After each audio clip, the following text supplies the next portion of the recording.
Is this guy the GOAT? Immediately, Anderson recognises that it's a close stance matchup and his opponent is also a southpaw, so he circles away from his power left hand. Now, something important you'll see is he starts to side feint. This starts to get Chris Lieben to overextend, not knowing which way he's going. Very important to do on the back foot. Anderson Silva jabs and pulls back. Notice how his fist is almost completely vertical. It helps it fit through the middle, and it can do a lot of damage in MMA gloves. He gets his lead shoulder up to defend against that power overhand left from Chris Lieben. Because it's close stance, he can use that lead shoulder in a way that he can't really use in opposite stance. Again, he's side to side feinting, giving little rhythm steps forward and back, just making it unpredictable. That hides his jab with his bounce. He starts circling away from the power side again. Very important.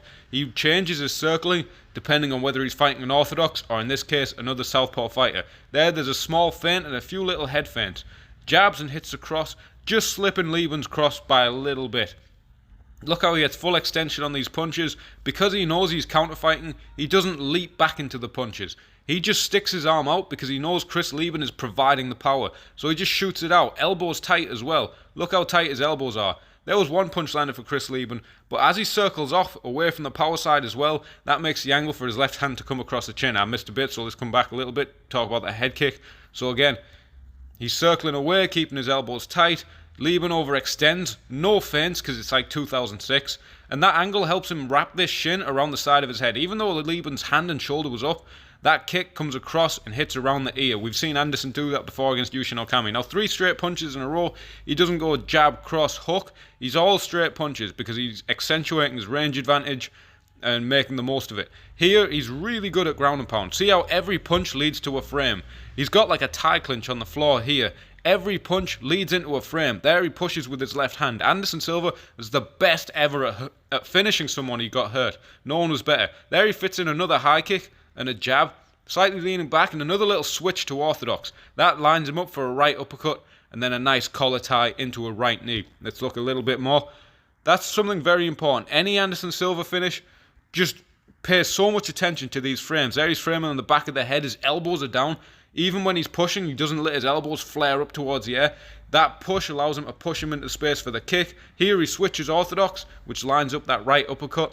He's really good at it. He uses that frame. He can switch stance whilst he's framing, and that leads him into uppercuts and then the tie clinch.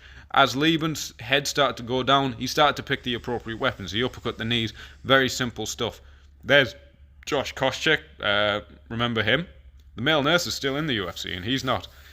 But lot to learn from that. Circle away from the power side, even if it's southpaw. Recognize your opponent's stance. Use straight punches. You don't have to always turn the fist over. You can just keep it knuckles up. Helps it fit through the middle sometimes.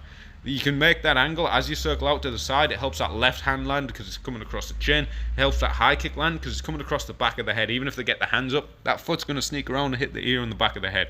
And just, if someone's pressuring into you, don't always throw back. Don't jump back, then jump back in, because you get caught in a clinch and get caught by their punches. You can throw your arms out. So long as your feet are a bit solid, you can just throw your arms out because they provide the power, especially in 4-ounce gloves.